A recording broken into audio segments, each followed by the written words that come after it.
In 2017, Ninja Theory released Hellblade: Senua's Sacrifice. The game tells the story of a picked warrior, Senua, as she descends into the Norse underworld to save the soul of her lover, who was slain by Norse raiders. While this seems like a standard hero's journey, there is a game-changing twist. Senua has psychosis, and as she ventures deeper into this vision of hell, Senua is forced to confront and reconcile with her condition. The indie game was a commercial and critical success. It garnered positive reviews on Metacritic, as well as numerous awards and nominations. The game was justly praised for its nuanced and empathetic depiction of serious mental illness. Ninja Theory went to great effort to create an accurate depiction of psychosis, working closely with psychologists, neuroscientists, and those who suffer from the condition. The commercial success, combined with the sophisticated portrayal of mental illness, represented a groundbreaking achievement for the video game medium. So what makes this game so special? What sets it apart from even other award-winning games? The answer lies in Senua's darkness. The game centers around confronting and addressing Senua's darkness, which is not just psychosis, but repressed trauma, the outward adversity she faces, and her resulting internal struggle with doubt, fear, guilt, and self-loathing. Ninja Theory uses the mechanics of the game, as well as an absolutely gripping, universally appealing narrative, to seamlessly illustrate mental health issues, even having the player actively participate in a therapeutic process called shadow integration. This represents a huge stride in the potential of games as an educational and therapeutic tool.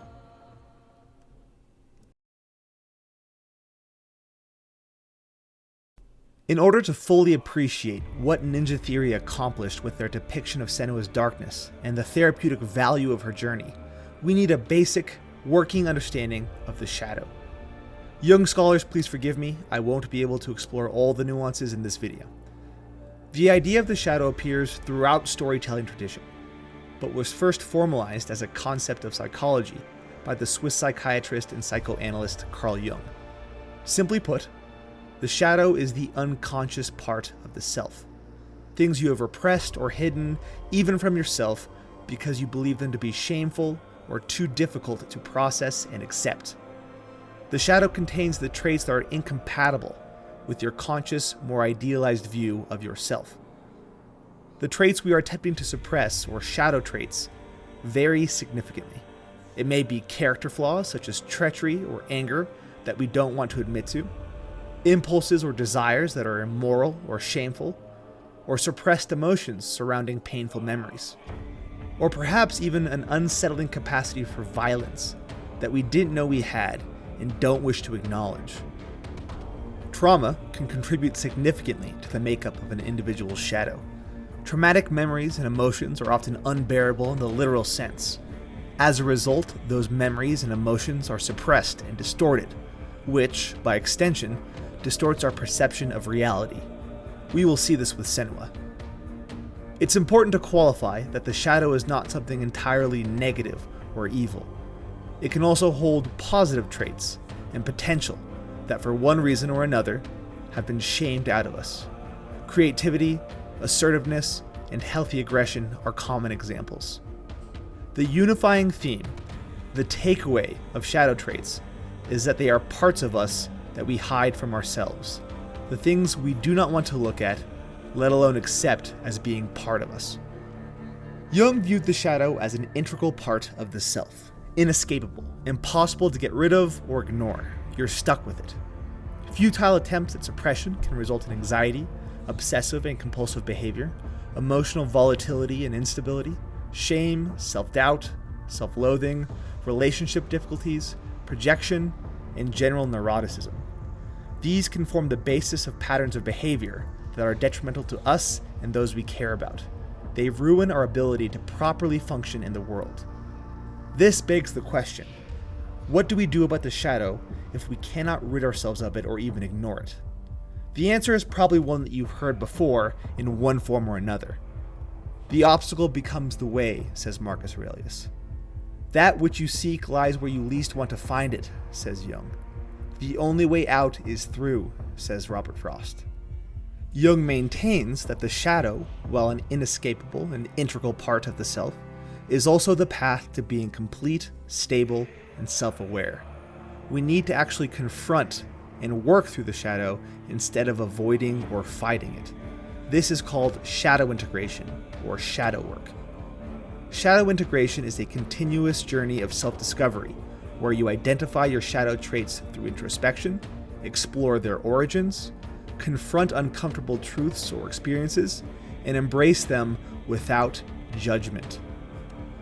This allows you to make behavioral changes based on the insights you've gained. In essence, it's about recognizing, exploring, accepting, and integrating these aspects of yourself. This will be what the player will do with Senua. Now, shadow integration is not an exact science. Jung delved deeply into archetypes and symbolism and dreams, which actually lends itself nicely to the game, which deals heavily in all three. For many, this is a deeply unnerving prospect. Shadow work involves grappling with powerful emotions, facing traumatic memories, and questioning deeply held beliefs about who we are. We are forced to examine and explore things our brain has worked very hard to hide, control, or distract us from. We have to reevaluate our capacity for wrongdoing or harm, dashing the image we portray to others and even to ourselves. But despite the perils, this quest is worth taking. Just as the hero enters the dragon's lair to confront the beast and recover the treasure, we too stand to gain much by confronting our shadow and making the unconscious conscious. But rather than gold or gemstones, we are rewarded with the knowledge of how our shadow has been impacting us, how it negatively impacts our thoughts, behaviors, and actions. We can make necessary changes, and these changes help us to better operate in a complex, chaotic world. We become more emotionally resilient, less anxious, we improve our self-esteem, and enjoy improved relationships.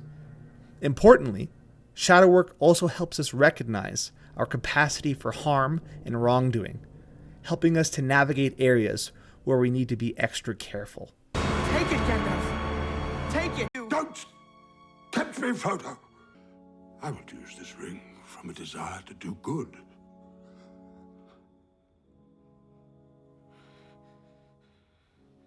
But through me, it would wield a power too great and terrible to imagine. While those who do not recognize this are liable to make harmful mistakes, even if they don't intend to or have noble intentions. I ask only for the strength to defend my people. It could have been mine. It should be mine. Give it to me. Give it to me. No. Give me the... Frodo.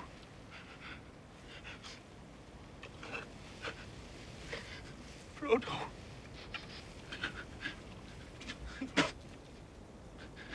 What have I done?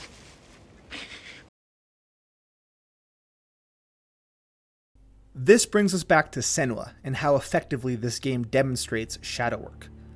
Senua's stated goal is to enter the Norse underworld to rescue the soul of her lover, Dillion, from the goddess Hela. But in actuality, unbeknownst to both Senua and the player, the true goal of the game is to face memories and realities she does not want to look at and heal from them, which is the basis of shadow work.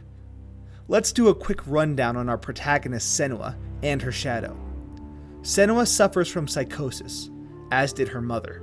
Her father, Zinbel, claims their condition is a curse from the gods.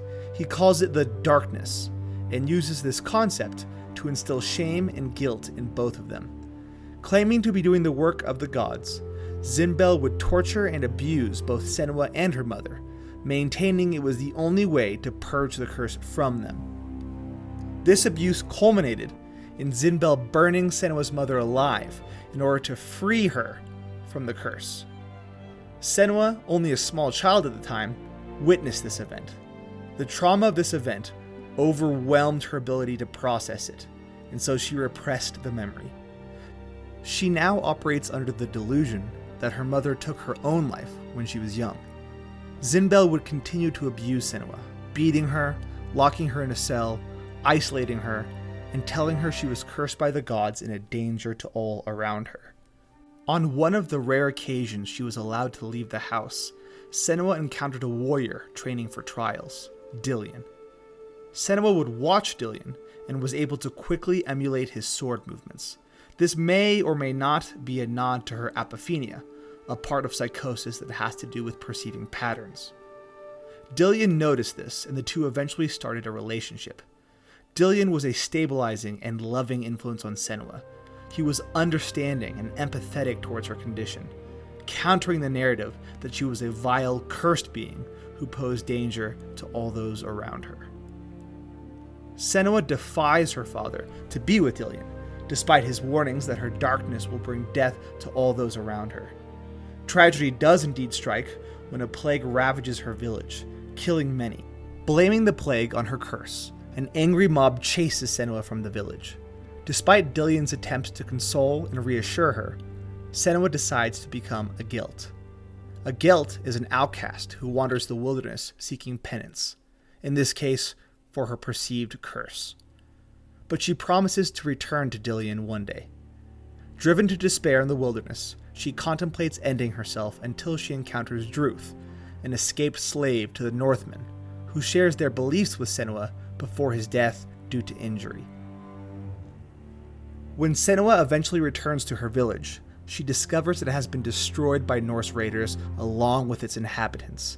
This includes Dillion, who has been blood-eagled, a horribly gruesome death for the only loving, compassionate person in Senua's life.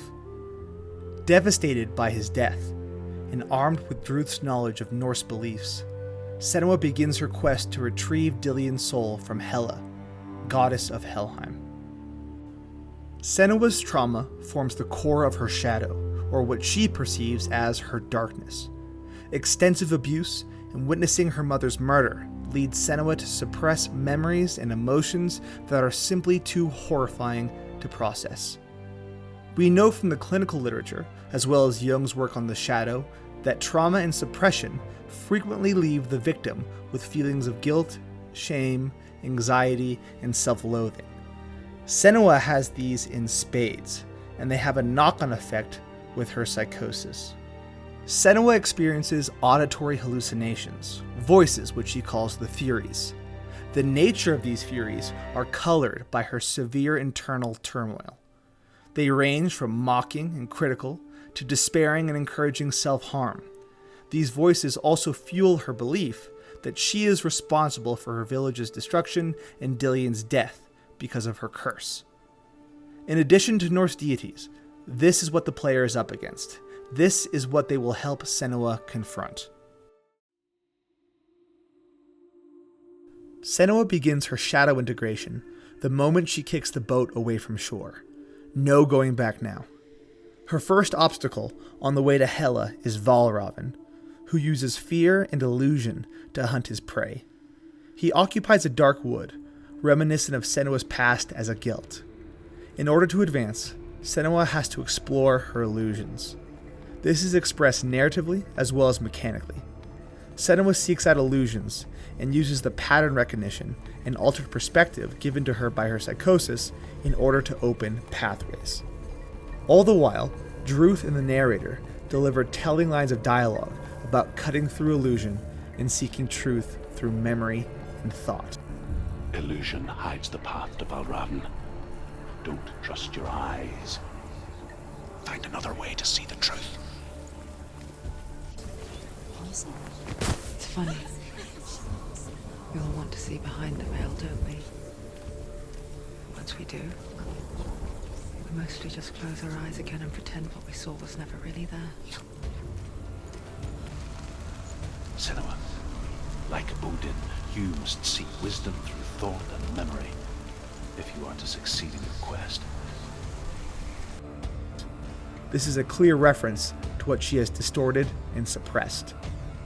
When she finally reaches Valravn, Druth gives her an iron mirror, along with one of the most telling lines of dialogue. Senua, take my iron mirror. Look into it, for it is a window into the underworld.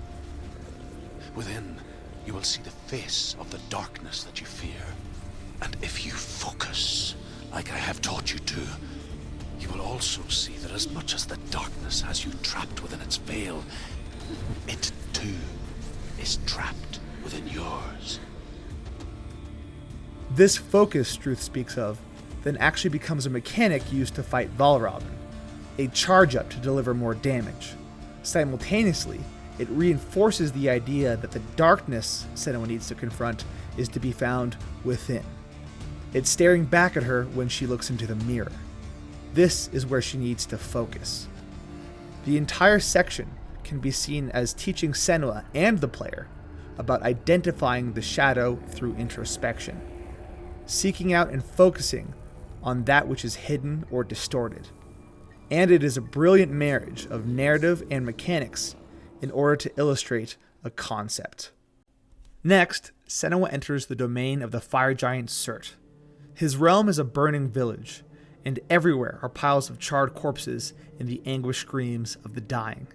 This is a clear reference to the destruction of Senua's own village, a projection of the guilt she feels, evidenced by her Furies cruelly blaming her for the destruction around her. Just as Valravn's illusions had to be explored in order to advance, Senua has to seek out Surt's flames rather than fleeing from them. Hell will not give you the answers you want, but you mustn't look away from the horrors it does offer, because you cannot overcome suffering if you refuse to look at it. Senua must willingly walk into the flames, at which point the flames dissipate.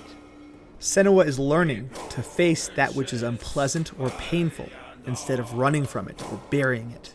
In this case, that means traumatic memories. This is horribly painful for Senua. Her suffering is visceral, intense, and brilliantly depicted. It is only through this path that she can reach and defeat Surt. Again, the game combines mechanics and narrative beautifully in order to seamlessly engage and educate the player. Be ready to face horror in the eye, as I have, to find your answers, your quest, the truth. Valravn teaches Senua to find truth in illusion. Surt teaches her to face those truths no matter how painful. It is no coincidence that only after she acquires these skills that we actually encounter a character named the Shadow for the first time. Did you think that I would let you go? That you lost me back in the wilds? I will never let you go. You can't get rid of me. I am your shadow. And I will be watching when you draw your last dying gasp. The Shadow is unintegrated and therefore hostile. It reminds Senua that she can never escape him, just as Jung would contend. The Shadow shows her a vision of Dillion's mutilated body, and Senua's Furies tear into her, blaming her for the death of the person she loved most in the world. Senua attempts to force her way into Helheim, but Hela confronts her on the bridge. Senua is not ready. She's afraid and averts her gaze. She hasn't fully integrated her shadow and cannot yet fully gaze into the darkness. Hela knocks her off the bridge, breaking her sword. Senua lies below that bridge in darkness. The shadow speaks to Senua through her visage in the mirror, calling her rotten and cursed, worthless, weak, and pathetic, broken like her sword. It encourages her to end herself. These are the exact sort of lines her father used against her. Fortified by memories of Dillion and her promise to return to him, Senua refuses to give up. Druth had taught her about Grammar, a Norse blade capable of slaying gods, the perfect replacement blade for confronting Hela. However, to wield Grammar, Senua must reforge it by undergoing the trials of Odin. Each trial is tied to her past. More projection from Senua. She must relive and confront her memories and traumas, using the skills learned from Valravn and Surt. During the trials, she experiences Dillion guiding her through darkness, faces her abusive father who warns her she will bring death to those she loves, and relives being ostracized by the mob that blamed her for the plague. By facing these memories head-on and making peace with them, she lessens their power over her and completes the trials. She then draws the reforged blade from its resting place, despite attempts by the Furies and the Shadow to scare her away. She's making progress towards integration. She's becoming more formidable. The final boss, before Hela, is Garm, a hound-like beast who stalks Senua from the shadows. As a guardian of the underworld, Garm embodies the fear of mortality.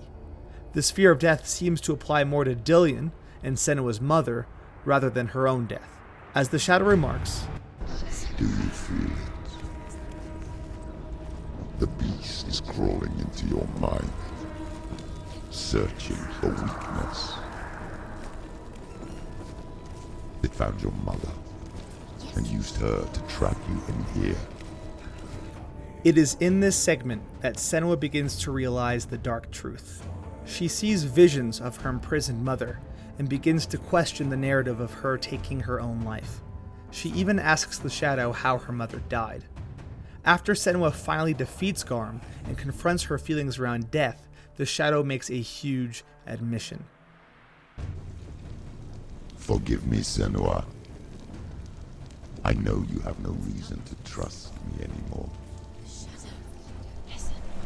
But believe this, it was my mission to make you hate, to hate the darkness with a passion so great it would focus your mind on this quest.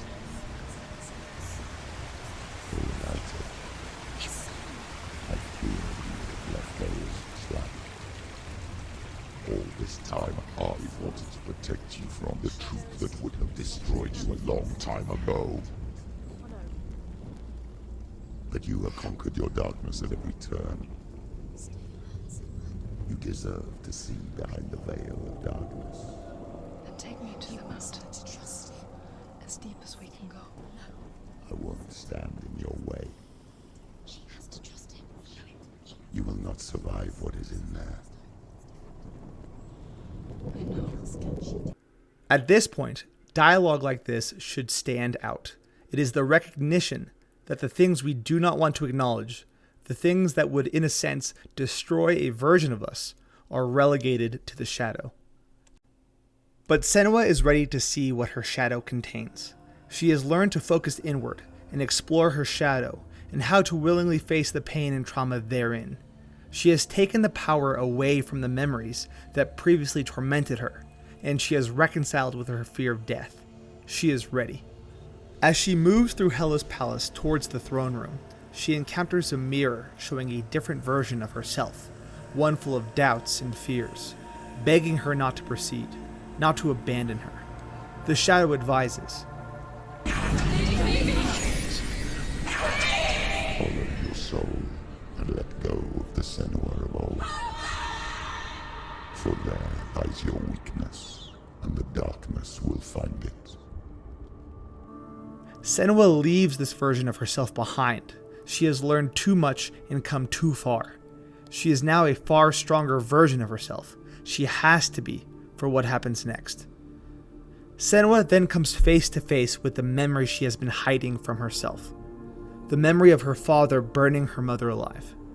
Zinbel claimed to be doing the work of the gods, freeing her mother from her darkness, and he forced a young Senua to watch. The game aptly classifies this as memories you cannot defeat, cannot escape. However, rather than escaping, facing this horror is crucial for Senua's journey. She realizes the darkness that has been tormenting her all her life isn't real. It was created by her father to justify his monstrous nature and behavior. The gods have saved your mother.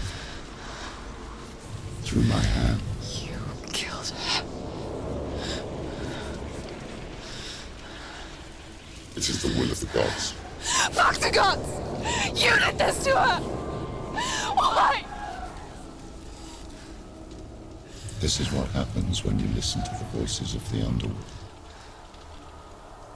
They crawl into your soul and rot you from the inside.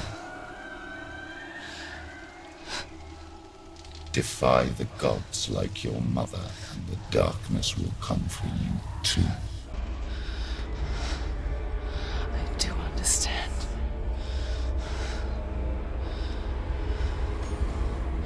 You cursed me with your own madness. I was just a child. You created this darkness! You created this darkness so you could hide behind it! Senua's condition is not a curse. She is not a danger to others. She isn't rotten. She was just a child trying to survive heinous abuse. She can shed the guilt, the self-loathing, the shame, the fear, and the belief that she is harmful to others. All of these were burdens imposed by her father. Exploring and confronting the things she was avoiding has enabled Senua to identify and correct a narrative of her life that was keeping her in misery. Now, she can rewrite it. Emboldened by this revelation, an entirely different Senua than the one we started with storms into the throne room, spoiling for a fight. Sword in hand, she charges forward, cutting down enemies to get to Hela. The game makes a point of showing that Senua is putting together all the skills and lessons she has learned as she fights a shadowy representation of each boss she has faced up to that point. But, slowly, it dawns on both Senua and the player that there is no end to the enemies. This may be the most profound insight of the game. There is no winning here. Hela cannot be killed. There is no beating the shadow, just as there is no beating her psychosis. No curing, no escaping, no wishing away. This is something she has to live with and integrate. There is one final thing standing in the way of this. She needs to let go of Dillion. She needs to accept that she is not the reason he died. She is not responsible for bringing him back. She cannot bring him back.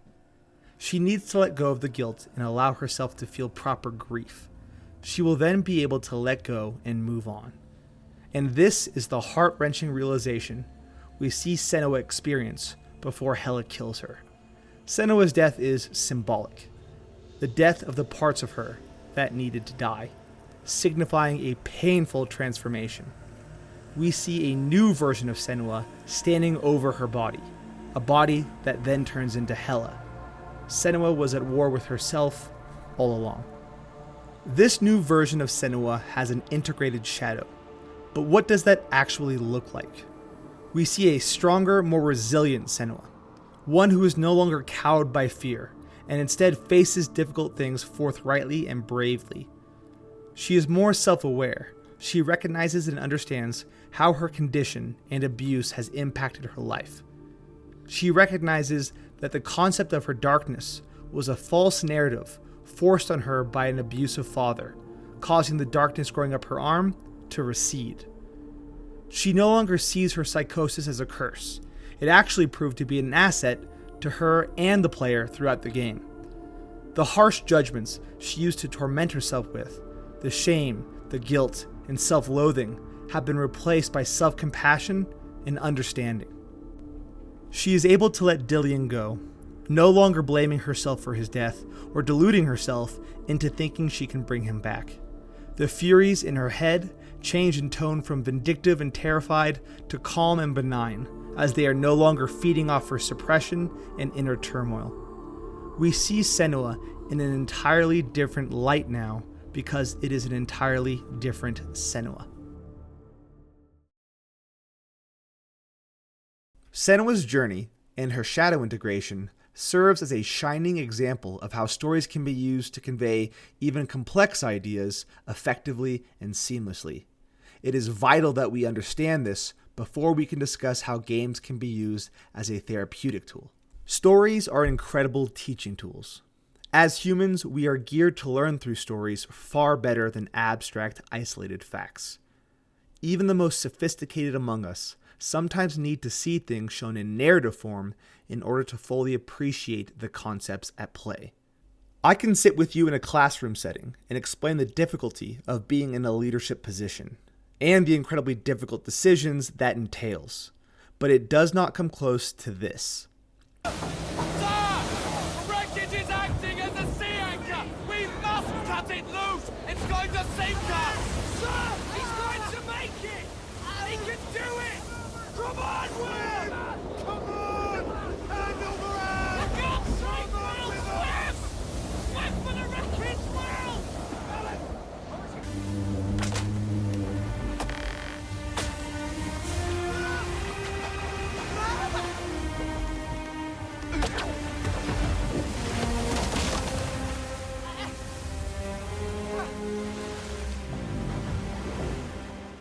I can try to convey to you in mere words how war changes a person, but it won't impact you as much as this. I had to execute him with my pistol. There was something about it I didn't like. Well, naturally. No, something else. I see. Well, that's all right. Let it be a warning. No, something else. What then? I enjoyed it.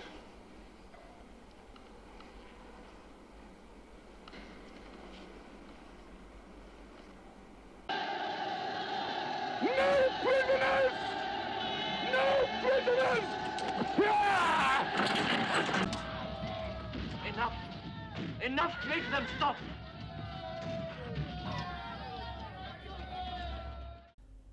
Stories provide us a narrative structure onto which we can map important concepts. They make complex ideas more understandable as we can watch them play out in context with relatable and interesting characters. Stories can also evoke strong emotional reactions. The catharsis the audience experiences creates intense engagement and memorability. All of this to say, stories are far more engaging than a textbook. They help the brain to better understand, organize, and remember information. They are far more impactful, far more memorable, far more universal, and at the same time, far more personal.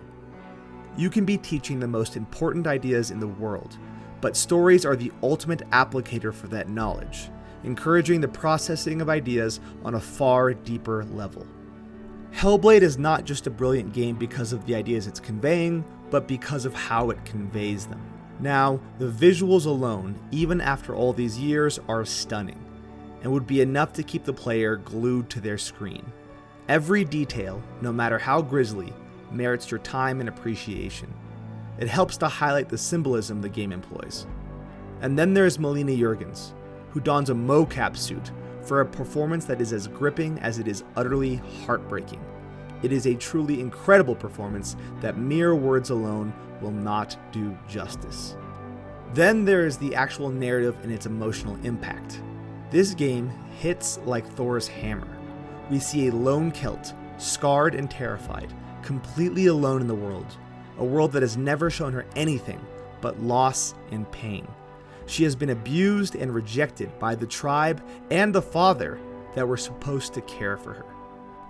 Afflicted with psychosis, even her own mind is working against her, torturing her with a vast arsenal of internal struggles and past traumas. She has every reason to give up and seemingly no reason to persist. And yet, despite all of this, she fights tooth and nail with desperate ferocity. Again and again, she is beaten down by both herself and the world around her.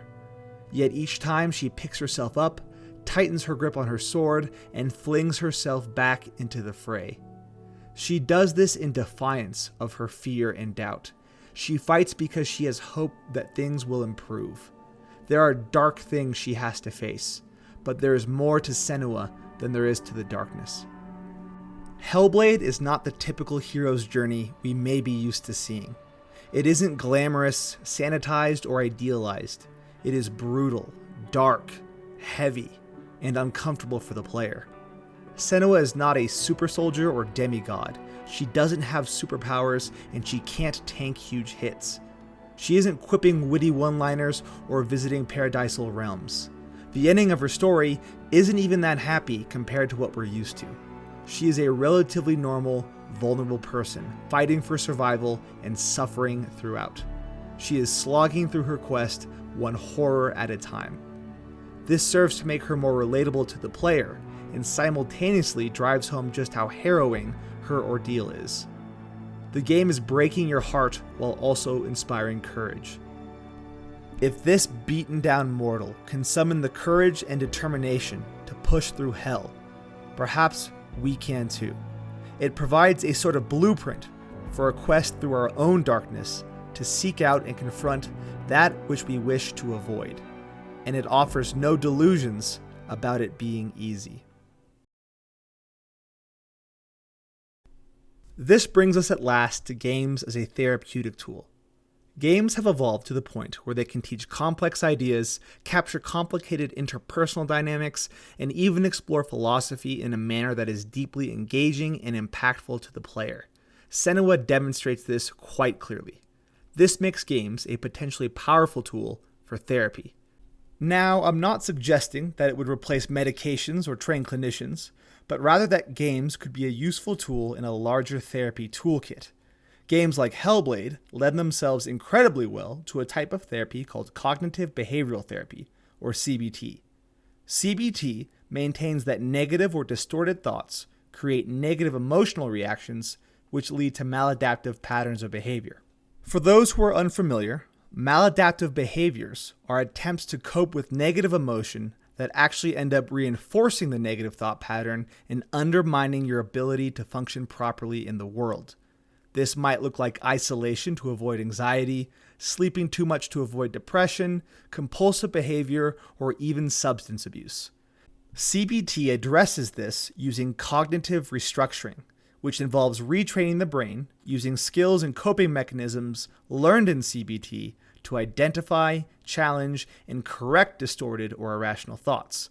This process helps break up the cycle of negative thoughts, emotions, and maladaptive behaviors, ultimately developing a healthier way of thinking and behaving. Games can approach this narratively, with player characters confronting, exploring, and challenging their issues like Senua. This serves as both inspiration and a teaching tool. It also allows the player to witness narratives similar to their own from an outside perspective, which enables them to better recognize and correct problems they couldn't see when trapped in their own headspace. Games can also mimic CBT mechanically. Skill acquisition and pattern recognition is part and parcel to gaming. Ask any Dark Souls player. Just as with CBT, the player can be led to recognize harmful patterns.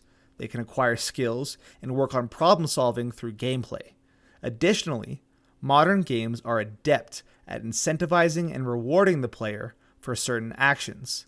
This can be used to reinforce successful problem solving, decision making, and pattern recognition. This serves as simulated cognitive restructuring, a blueprint for retraining the brain.